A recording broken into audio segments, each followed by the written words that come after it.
네, 이번 시간은 점유권입니다. 점유권 살펴보기 전에 자, 요 표현 다시 한번 강조하겠습니다.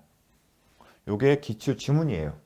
그리고 혼동할 수 있습니다. 직관적으로 틀린 지문것처럼 느낄 수가 있는데 그렇지 않다는 것. 어떻게 기억하라?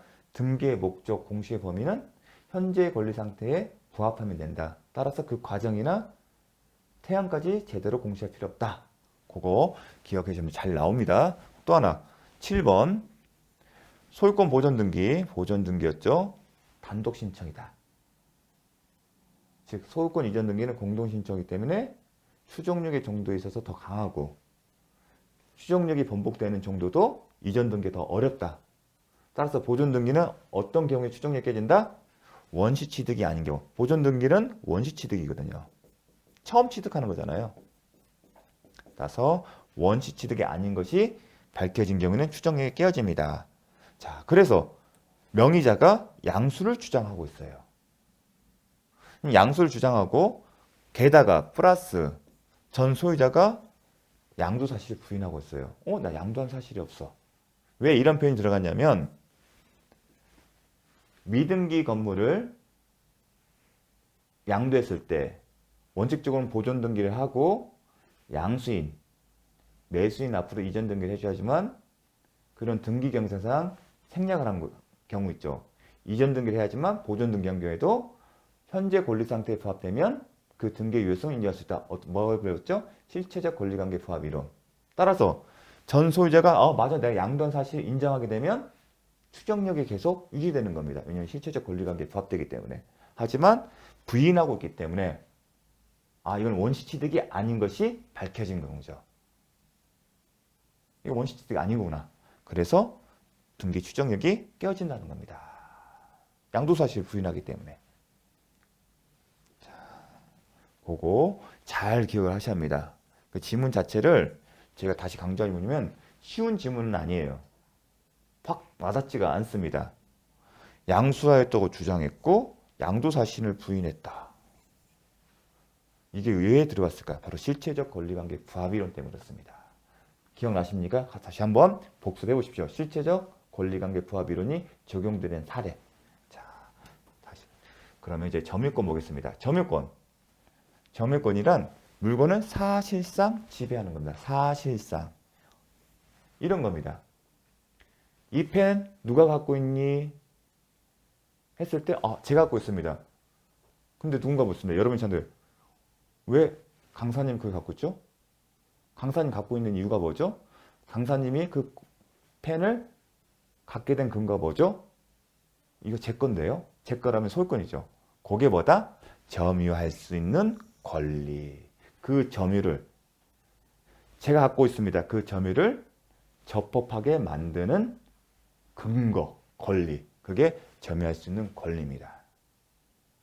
그렇게 개념을 생각하십니다. 예컨대 제 거예요. 제가 점유를 하게 되면 이건 제 거기 때문에 물권법상 소유권 저한테 있고 또 제가 갖고 있잖아요. 사실상 지배가 없기 때문에 점유권도 갖고 있습니다. 하지만 이것을 누군가가 훔쳐갔어요. 그러면 도둑이 갖고 있는 건 맞아요. 이게 누구한테 있니? 했더니 이걸 훔쳐간 사람이 있어요. 그럼 점유권 그 사람에 있지만 그 사람이 이걸 가지고 있는 점유할 권리가 있습니까? 없잖아요. 그래서 도둑이 가지고 있는 게는 점유권만 있고 점유할 권리는 없다. 이런 표현을 합니다. 점유할 권리가 그런 의미다. 그래서 통상 점유할 권리를 뭐란다? 본권이라고 합니다. 본권. 그런데 이 본권 하게 되면 떠오르야죠. 우리가 물권 법정주의에 따라 그 종류와 내용은 법과 법률에 의한다고 했습니다. 그래서 종류를 8가지 살펴봤습니다.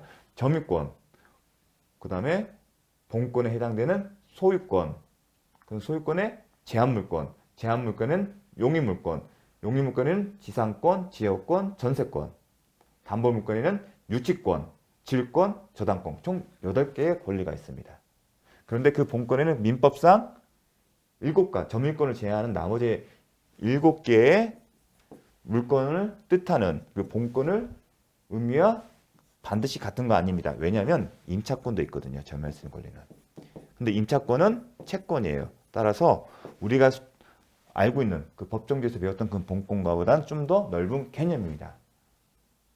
더 넓은 개념입니다. 이렇게 해서 오해하시면 안 됩니다. 아, 점유율 권리는 본권이기 때문에 나머지 점유권을 제한하는 7가지 권리 다 물권 있잖아요. 그 물권만 의미한가? 그거 아닙니다. 그 물권을 포함해서 임차권이 될 수 있고요.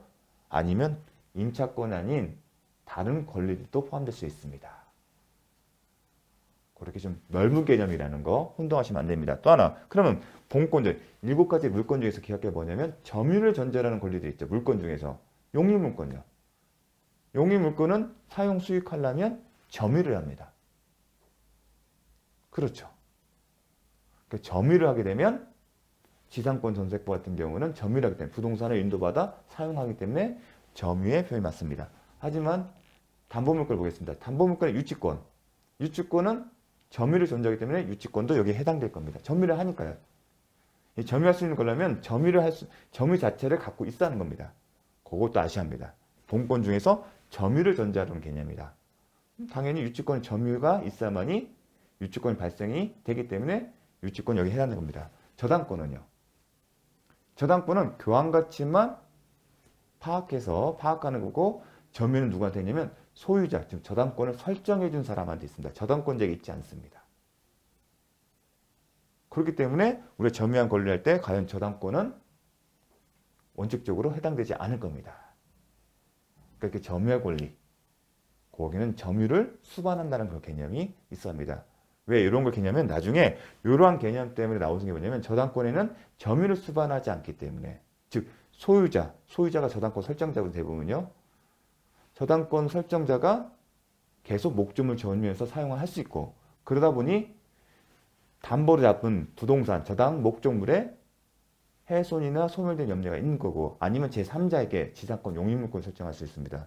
그렇게 함으로써 저당권으로 담보되는 교환가치가 훼손될 수 있는데 그걸 막기 위해서 담보 지상권의 개념이 나온다. 그렇게 다 연결이 됩니다.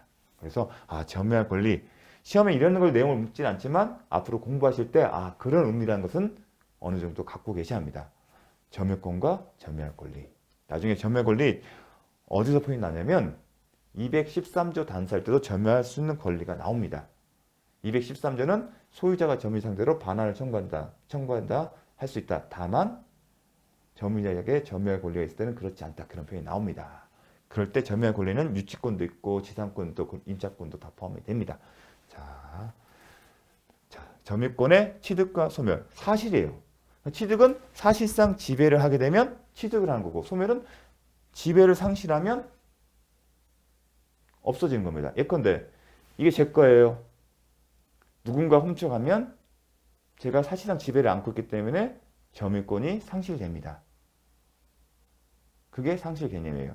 다만 점유권도 물권으로서 보호할 권리이기 때문에 법에서는 점유를 해수, 방해, 제거, 방해, 결과. 무슨 얘기냐면 점유권도 제3자에 의해서 빼앗기거나 아니면 방해를 받을 수 있습니다. 그러한 경우에 보호할 수 있는 행사할 수 있는 권리가 있습니다. 점유해수는 빼앗긴, 침탈당한 나의 의사에 상관없이 빼앗긴 목적물의 점유를 회복하는 겁니다. 그게 점유해수입니다. 반환받는 겁니다. 쉽게 해서 반환. 방해는 점유 중인 제 목적물에 대해서 방해를 하고 있는 겁니다. 그러면 방해를 제거해달라는 권리입니다. 방해 예방.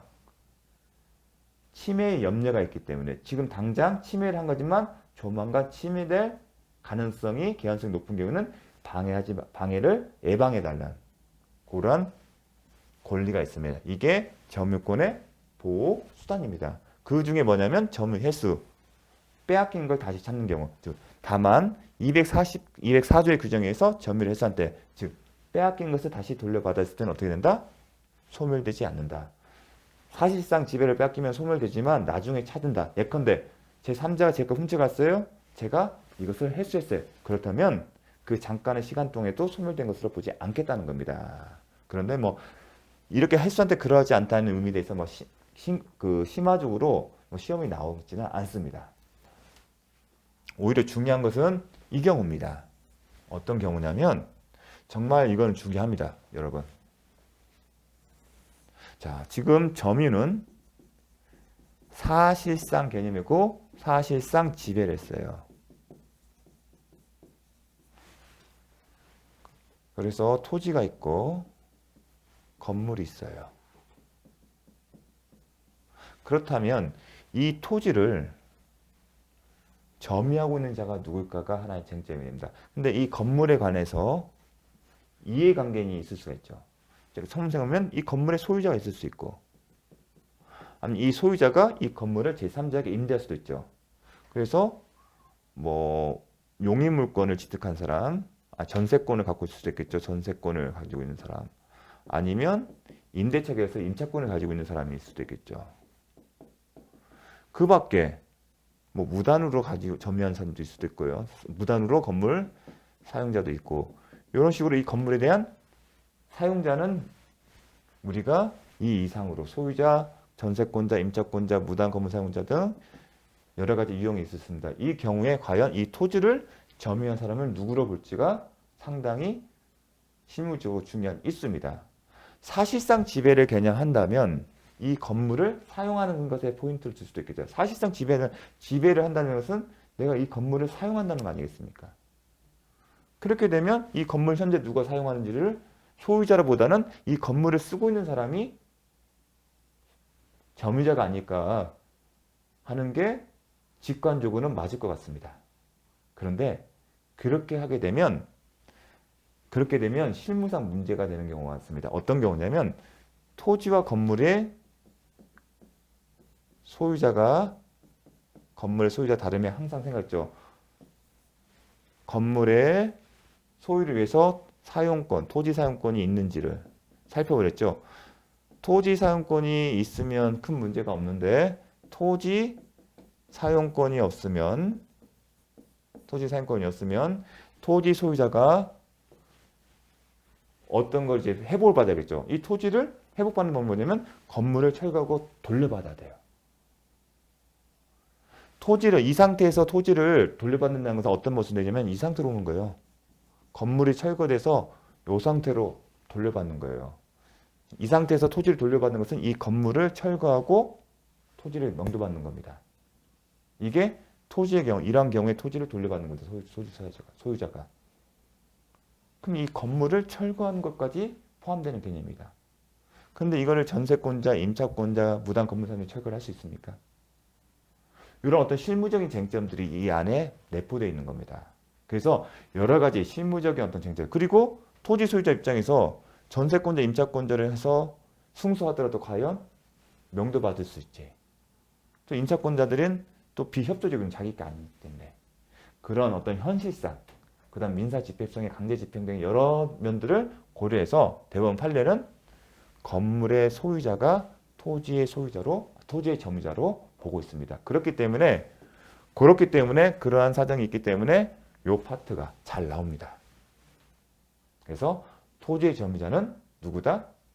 건물의 소유자다. 따라서 건물의 소유자가 현재 그것을 실제로 사용하는지 여부는 묻지 않습니다. 그것도 중요합니다. 소유자가 그것을 지배하고 점유하고 있고 사용하는지 묻지 않고 건물의 소유자가 토지의 점유자가 된다. 그런데 앞에 특별한 사정이 없는 한이란 단서가 붙었습니다. 이 경우는 어느 경우냐면 이런 경우입니다. 자, 토지의 소유자와 갑이고 건물이 을 소유예요. 그런데 을이 병사의 건물 매매예요. 그래서 이 건물에 대한 매매가 있는데 등기를 안 했어요. 등기를 안 했지만 병이 건물을 점유 사용 중에 있어요. 이러한 경우를 뭐라고 하냐면 이러한 매매 계약의 기초에서 병이 을에게 매매 대금을 모두 지급하고 대신에 을은 목적물을 건물의 점유를 이전하고 그런 말미암아 병이 그 건물을 점유해서 사용하고 있는 경우에는 뭐냐면 사실상 처분권자다 이런 표시입니다. 사실상이면 법률상 소유자는 아닙니다. 왜냐하면 법률행위에서 소유권의 변동에 효력이 발생하려면 등기를 해야 하기 때문에 그렇기 때문에 우리가 물권 법정주의 했을 때 사실상의 소유자라는 개념, 미등기 건물의 양수인에 대해서 사실상의 소유자 개념을 인정하지 않는다. 그거 기억나시죠? 그와 같은 연에서 여기서는 사실상의 처분 권한이 있다는 표현을 씁니다. 왜 사실상의 처분 권한이 나오냐면 토지 소유자가 다른 경우 항상 소유자는 이 사람 상대로 해서 철거 및 토지 인도를 구하거든요. 철거 및 토지 인도를 구할 때 나오는 개념이에요. 그래서 사실상 처분 권한, 법률상 소유자는 을이지만 사실상 처분 권한은 병에게 있어요. 이러한 경우에는 점유자가 누구다? 법률상 소유자가 아닌 사실상의 처분 권한이 있는 사람이 점유자로 보입니다. 이러한 상황이기 때문에 특별한 사정이 없는 겁니다. 근데 이런 개념을 인정한 이유는 결국은 토지 소유자와 건물 소유자가 달랐을 때, 그리고 건물 소유자가 이 건물을 가지고 있는 사람이 토지를 사용할 수 있는 권리가 없는 경우, 토지 소유자는 건물의 철거 및 인도를 구할 수 있는데 그때 누구를 상대로 하는 게 현실적인 거지. 그 고민이 담겨 있는 겁니다. 현재 소유자가 마찬가지지만 이 경우에는 다르겠죠. 현재 소유자는 이제 응하지 않을 겁니다. 왜냐면 자기는 돈 받고 다 나갔고 자기가 철거를 못 하죠. 왜냐면 팔았으니까. 이 사람 상대로 해봤자 아무 의미가 없어요. 사실상 이 사람한테 하는 겁니다. 그래서 이런 현실적인 필요성 때문에 이렇게 나온 겁니다. 그러니까 법 논리적으로 딱 따진 게 아니라 그러면 현실적인 실무적인 필요성 때문에 이런 개념들이 나오기 시작한 겁니다. 그래서 나옵니다. 특별한 사정이라는 건 미등기 건물을 양수하여 양수했어요. 그러니까 매매한 겁니다. 건물에 관한 사실상의 처분권을 보유하게 됐다. 이 개념이 뭐다? 매매대금 주고 매수인은 매매대금 주고 매도인은 그 건물의 점유를 이전해주고 그에 따라 매수인이 이것을 사용하고 있다는 겁니다. 그래서 사실상 처분권 개념입니다. 그러니까 사실상 처분권을 보유하게 된 양수인은 건물 부지 역시 아울러 점유했다고 볼 수 있다. 이렇게. 그럼 사실상 처분권을 갖는 사람이 점유하고 있다고 봐야 합니다. 나중에 토지 사용권이 없을 때 토지 소유자가 그 건물의 소유자를 상대로 철거미 할 때 또 나올 겁니다. 나중에 그 물권적 청구권 때 나옵니다. 이 개념 상당히 중요합니다. 또 하나 취득. 우리가 민족 시간에 권리의 병조, 득실 변경 마찬가지로 점유권도 살펴볼 게 있습니다. 점유권의 취득. 취득이 있으면 원시 취득과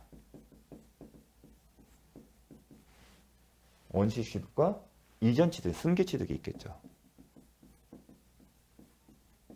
승계는 누군가가 점유권을 가지고 있는 것을 넘겨받은 겁니다. 근데 승계 개념 생각하면 두 가지 있죠. 포괄 승계와 그 다음에 특정 승계가 있습니다. 근데 점유권에 있어서는 원시 취득은 크게 신경 쓸 게 없습니다. 이걸 구분한 이유가 있습니다. 포괄 승계가 뭐죠? 대표적인 기계적입니다. 상속. 특정 승계는 점유권을 넘겨줘 특정한 사람에게. 이유가 있겠죠. 예컨대 매매계약을 하게 되면 점유권을 넘겨주지 않습니까? 이게 특정 승계. 승계 지대는 결국은 점유의 이전이겠죠. 이건 점유의 취득은 원시 취득 이전이라는 표현이 안 나올 거고요.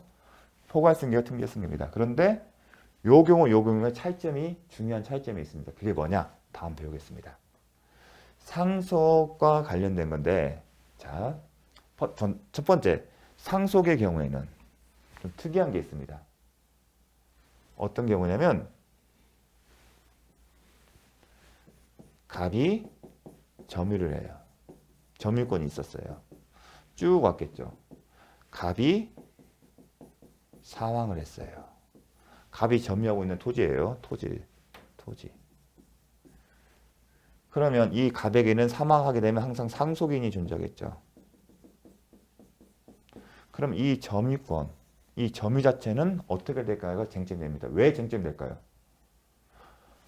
이 사람은 충청도에 살아요. 충청도에 거주하고 있어요. 그런데 상속인들은 서울에 거주하고 있어요. 예컨대 왜 쟁점이 되냐면 점유권이 갑에게 있어요. 근데 사망을 했어요. 이 시점에. 그런데 점유권이라는 개념은 뭐죠? 사실상의 지배예요. 그런데 지금 상속인들이 같이 사는 게 아니라 지금 서울에 있어요. 그리고 별도로 그 점유하고 있잖아요. 그냥 계속 기존과 똑같이 있어요. 그 경우에도 과연 점유권 인정할 수 있을지가 쟁점된 거예요. 사실상 지배가 없는 거 아니겠습니까? 상속인들이 이렇게 살고 있으면. 이 경우, 이 상속의 경우에는 어떻게 할까 싶었는데 민법은 어떻게 했다? 실제로 그 상속인들이 지배하는지를 묻지 않고 당연하게 상속인에게 이전한다고 규정하고 있습니다. 그러니까 사실상 지배 개념을 완화시킨 거죠. 그래서 점유권은 상속인에게 이전한다. 사실상 지배를 했냐 여부를 따지지 않고 대신에 점유의 분리에 관한 199조 1항 전단은 적용되지 않는다는 단서를 붙였습니다. 요 단서가 중요합니다. 상속인에게 이전하지만 단서 1항 전단은 적용되지 않는다고 규정하고 있습니다. 요거는 잠시 쉬었다가 살펴보도록 하겠습니다.